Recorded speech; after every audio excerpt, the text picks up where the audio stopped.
cette bille éphémère qui prend quand l'étoile passe sa vraie place dans l'espace infini, qui devant nous dévoile ses comètes, ses planètes, ses étoiles et le ciel, tel un rêve éternel où le temps même s'efface pour faire place à l'espace infini vers lequel nous allons plein de joie sur les chevaux du vent. Le futur, l'aventure nous font face. Laisse-moi te conter, il était une fois l'espace. What is love? La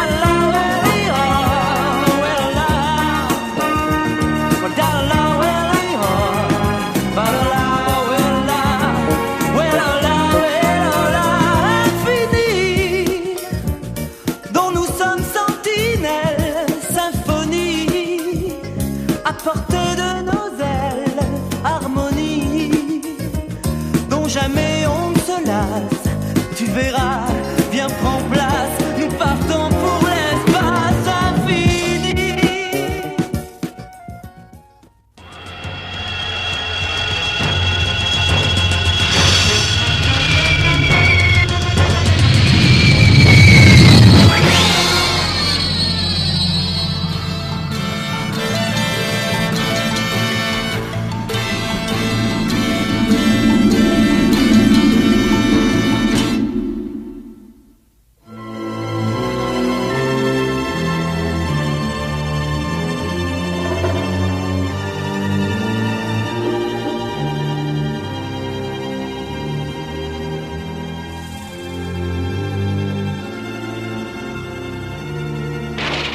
Enfin quoi? Si c'est un jeu, je ne le trouve pas drôle du tout. Dites-nous là-bas, ça va? Pas trop de cases? Pierrot.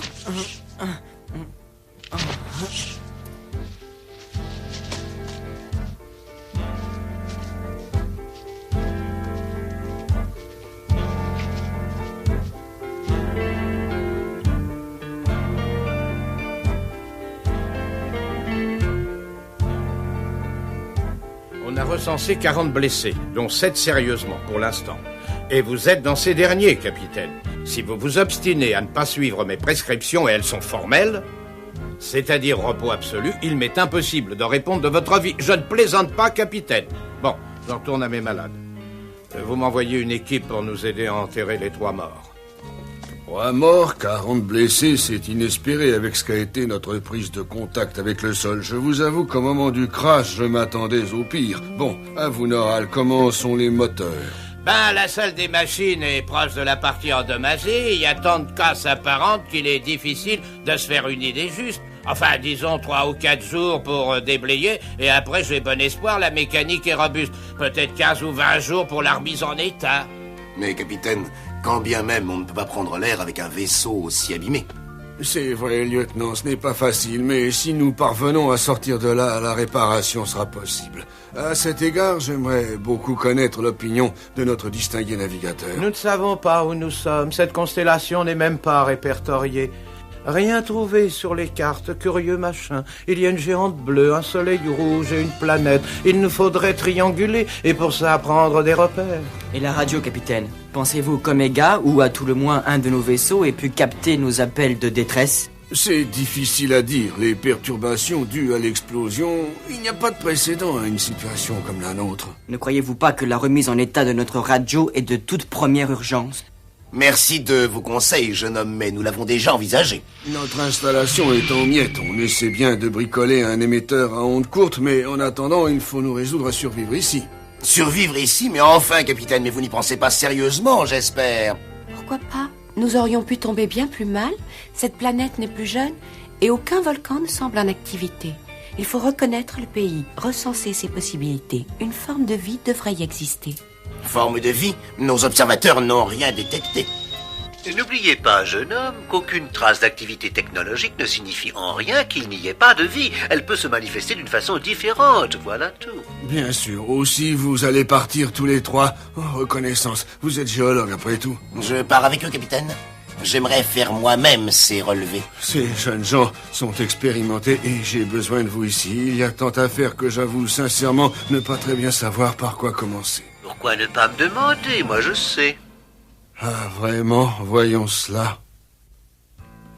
Avec ces forêts et la combinaison oxygène-azote, on doit trouver de quoi se nourrir, car priorité numéro 1, survie égale nourriture, du moins en ce qui concerne les hommes, bien entendu. Numéro 2, former des équipes pour déblayer et réparer le matériel accidenté. Numéro 3, puisque le vaisseau est inhabitable, abattre du bois pour fabriquer des maisons et améliorer l'hôpital. À 1 heure en amont, j'ai trouvé de l'argile. On peut en faire des briques pour bâtir. Il y a un cours d'eau à proximité, ce qui nous permettra de l'amener jusqu'au camp. Nous partons, capitaine. Prenez soin de vous, il le faut. Ne laissez pas le capitaine s'épuiser de la sorte, monsieur Sanders. Alors, vous emmenez ce petit prodige avec vous? C'est que tous les trois, nous formons une bonne équipe, capitaine. Mais nous allons revenir très bientôt. Il faut évacuer le vaisseau. Capitaine, il faut l'étayer, sinon il va glisser. L'étayer? Non, mais en voilà une idée. Tous les hommes valides sont déjà surchargés de travail. Étayés avec quoi, voulez-vous me le dire? D'abord, il est très bien posé comme il est là, ce vaisseau. Ne vous faites pas de soucis, nous allons faire le nécessaire.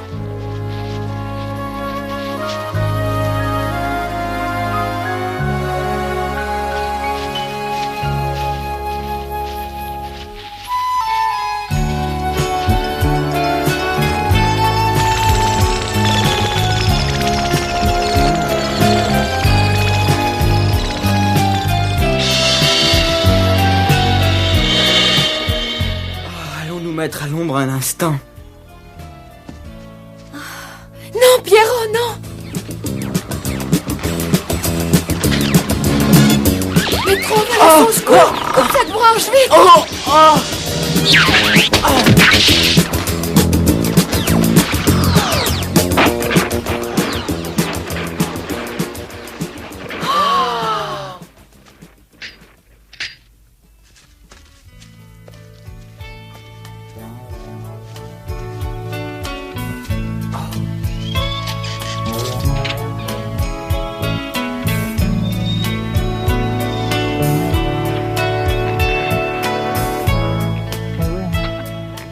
Des macrokénias du Pléistocène. Ce sont des mammifères, et tous les mammifères sont comestibles, où qu'ils vivent, parce que leur chimie biologique est toujours la même.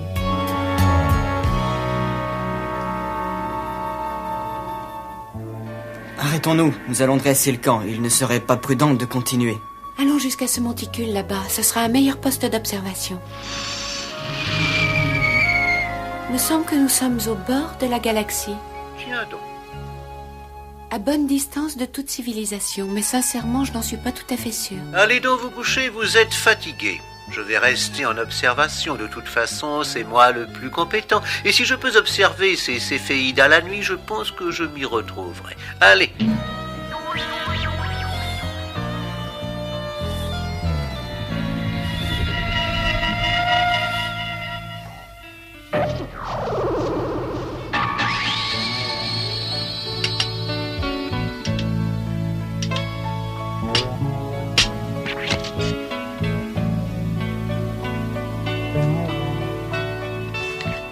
Ça alors. Là voilà la preuve d'un embryon de civilisation.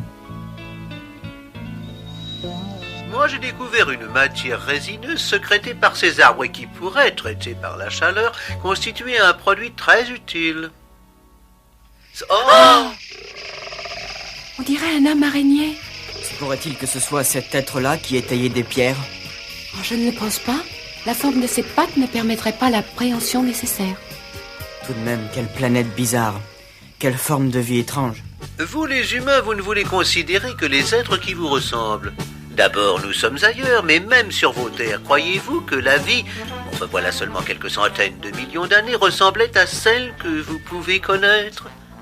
Avez-vous entendu parler du scutosaure, ou du dimétrodon, et du cynognathus, toutes ces gentilles petites bêtes, comme le tyrannosaure par exemple?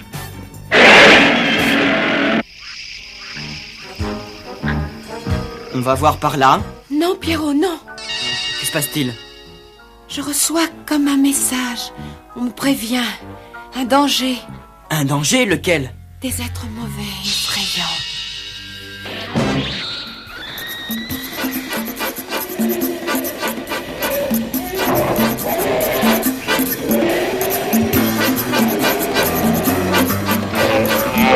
Ça va devenir intéressant. Une légitime défense, après tout.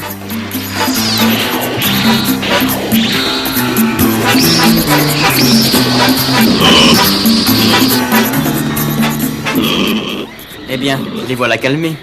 Oh non, Pierrot, ils vont revenir.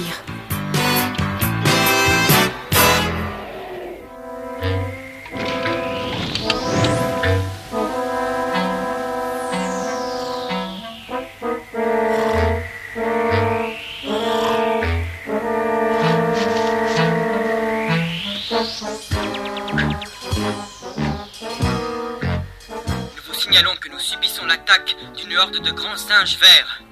Nous faisons usage de nos armes. Postez des sentinelles, ils sont féroces. Terminez, les revoilà.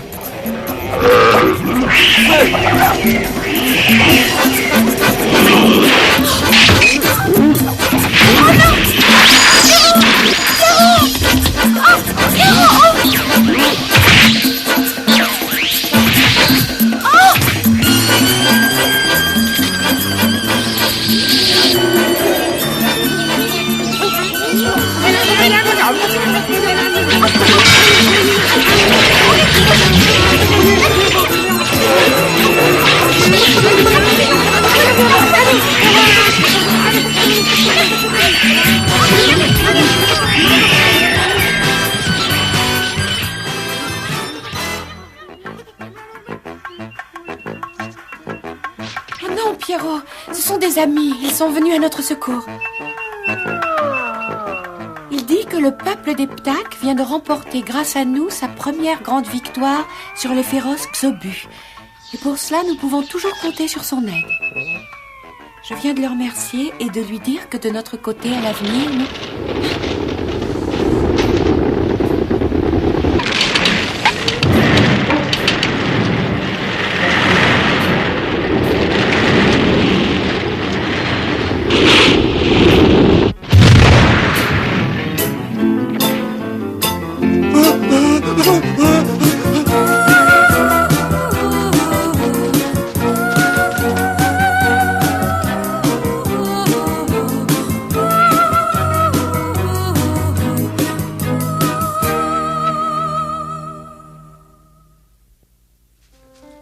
Heureusement que selon votre avis, les hommes avaient quitté le vaisseau. Seulement maintenant, à moins d'un secours improbable, il faudra nous résigner à vivre ici le reste de nos jours. Alors, les géologues, qu'avez-vous observé? Le sol est cultivable en bonne partie.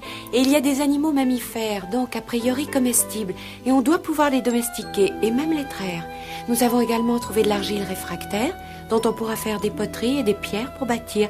Seulement, il nous faudra trouver un ciment. Et bien sûr, de la silice pour le verre. Je crois savoir où il y en a, mais il faudra prospecter, prélever des échantillons et les analyser. Lieutenant, maintenant parlez-nous de l'environnement.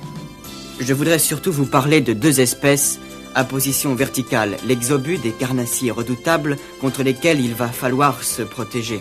Et les petits Ptaks, espèces primitives d'humanoïdes, plutôt amicales. Le problème est de communiquer avec eux. Ces petits êtres sont télépathes. D'après vos indications, nous avons posté des sentinelles tout autour du camp. Et on travaille à le clôturer. Oui, ça nous bloque pas mal d'hommes valides dont nous aurions besoin ailleurs. Tout ça pour des contes à dormir debout. Des télépathes. Et ça, ce sont des contes peut-être. Je vous souhaite de vous trouver un jour en face d'un de ces contes-là. Messieurs, allons, messieurs, nous avons besoin de toutes les bonnes volontés. C'est toujours moi qui commande ici, vous entendez, Sanders? Et que dit notre petit prodige de la situation? Situation générale. D'après les Céphéides, nous nous trouvons sur l'un des bras extérieurs de la galaxie, en tant que satellite du Soleil rouge, gravitant lui-même autour de la géante bleue. Voilà. L'explication scientifique est qu'après que se soit formé son satellite, le Soleil rouge a été capturé par la masse de cette géante. Oh, s'il te plaît, Métro. Bon, Béotien. Ignare. Toujours est-il que la dite planète ne va pas conserver très longtemps encore ses conditions actuelles de survie. Hein? Un peu plus de 800 000 ans. L'hiver sera rude. En plus des abris et des poteries, il faudra que vous fabriquiez des vêtements. En broyant des résidus de fibres naturelles et en les séchant au soleil, on fera des tissus. Et il faudra des rouets, des métiers à tisser, un moulin à eau et une courroie pour pouvoir entraîner le métier. Certaines résines ont les propriétés du caoutchouc. On en enduira des écorces pour en faire des chaussures. Plus tard, nous fabriquerons de l'éclairage à l'aide d'éoliennes et de barrages, et puis du combustible et du mobilier. Enfin, pour les outillages, nous construirons un four solaire pour mouler les métaux selon nos besoins. Et des métaux, il y en a. Dans cette direction, je sens qu'il y en a une quantité considérable. Merci, ami, merci. Vous êtes un élément vraiment très précieux. Laissez-moi terminer. D'abord, en priorité, réparons la radio pour pouvoir guider d'éventuels sauveteurs. Notre poste bricolé n'émettra pas au-delà de notre ionosphère. Ce qu'ils sont agaçants, c'est de m'interrompre, enfin. Eh bien, il va falloir positionner l'émetteur au-delà de la ionosphère. Au-delà? Bien sûr, mais oui, parfaitement. Il a raison, bien sûr. Un satellite sur orbite, oui, mais comment? Enfantin, voyons, vous remettez en état une navette portant l'émetteur et vous la satellisez, voilà. Métro pense qu'il y a du métal dans cette direction. Dommage qu'il ne soit pas avec nous. Oh, il leur sera bien plus utile au camp. Métro, c'est vraiment un chef. L'état du capitaine m'inquiète. Oui, moi aussi, et j'ai peur pour lui. D'autant plus que ce Sanders ne me dit rien qui vaille. Regarde! La navette! Ils ont réussi!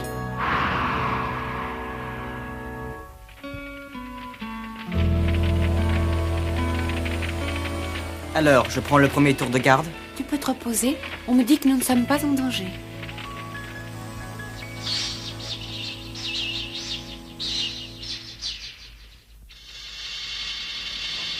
Si on allait voir ce qu'il y a là-bas, derrière cette butte. Tu n'aurais pas envie de te remettre un peu à l'ombre?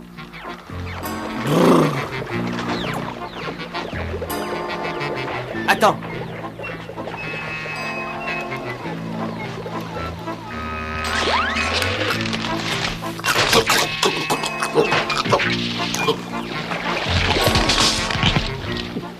Allons-nous-en. C'est curieux, Métro ne s'est jamais trompé. Et je ne trouve aucune trace de métaux. Je crois que c'est plus loin. Sans doute là-bas, de l'autre côté de ces crêtes.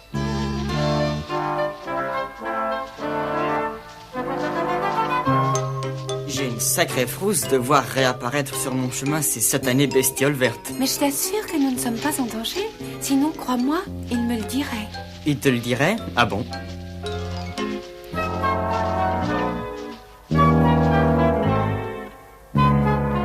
Voilà les ptaques qui arrivent.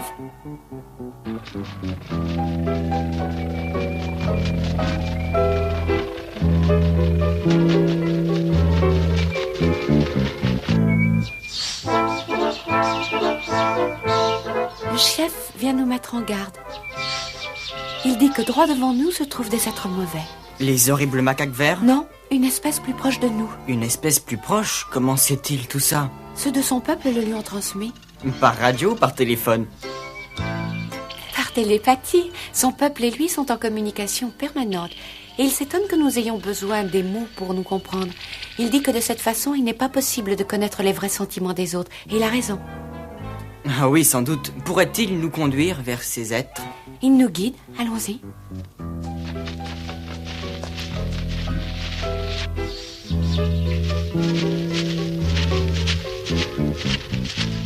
Oh!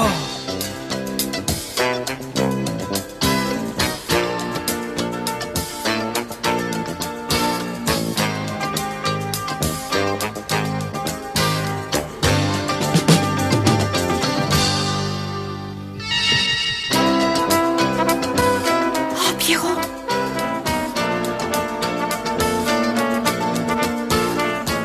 Un vaisseau de Cassiopée. Les voilà donc, les métaux qu'avait détecté Métro. Pierrot, une de leurs expéditions descend vers notre camp.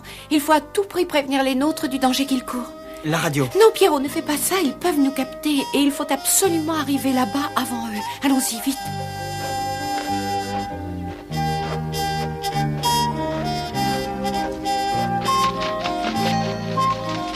Le chef nous dit d'emprunter le cours d'eau, ce sont des rapides. Mais comment? Il faut beaucoup de temps pour construire un radeau. Tu oublies que nous avons des alliés?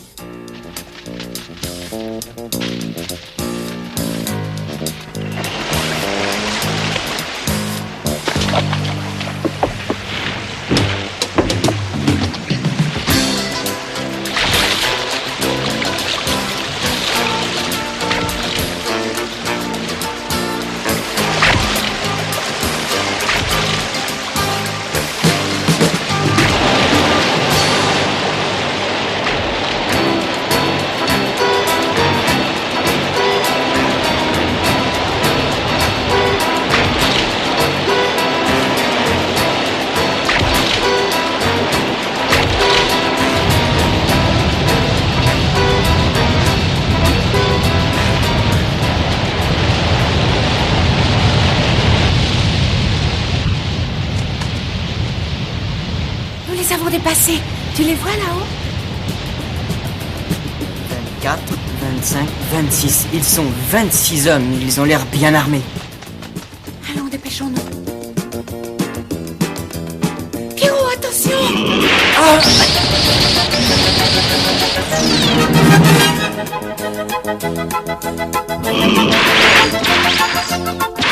Allons bon, il ne nous manquait plus que cela. Il propose que nous partions tous les deux. Lui et ses hommes vont retenir l'exobus. Et il va même essayer de les détourner vers ceux d'en haut.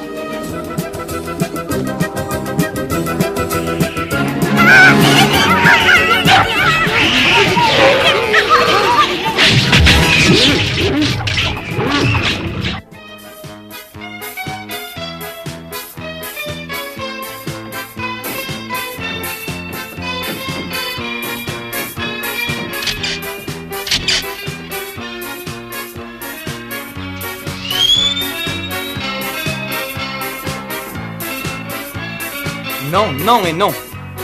Nous voulons voir le capitaine. Tenez, voilà. Alors, vous êtes content? Puisque je vous dis qu'il n'y a pas un instant à perdre.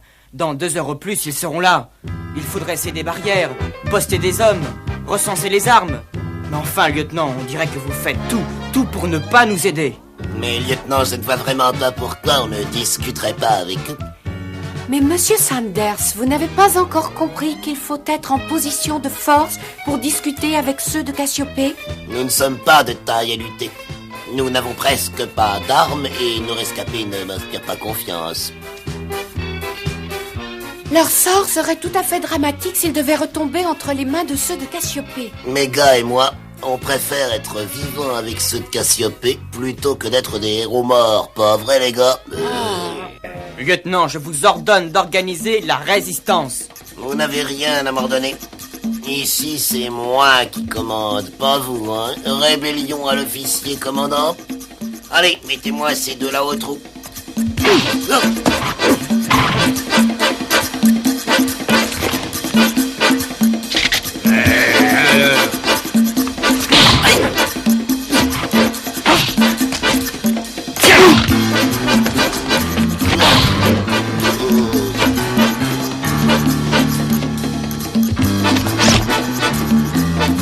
Vous êtes aux arrêts, lieutenant Sanders.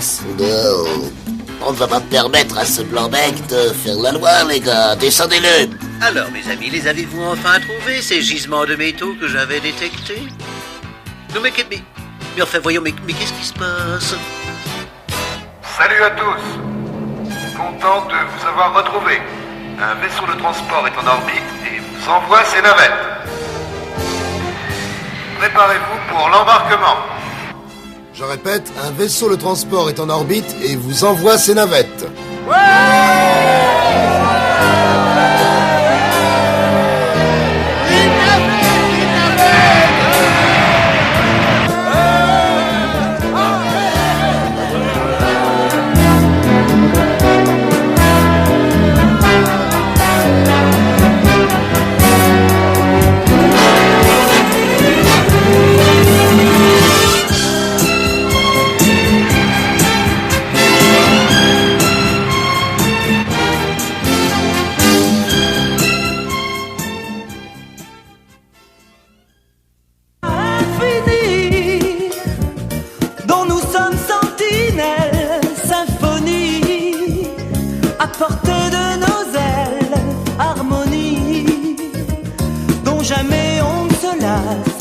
tu verras, viens prends place, nous partons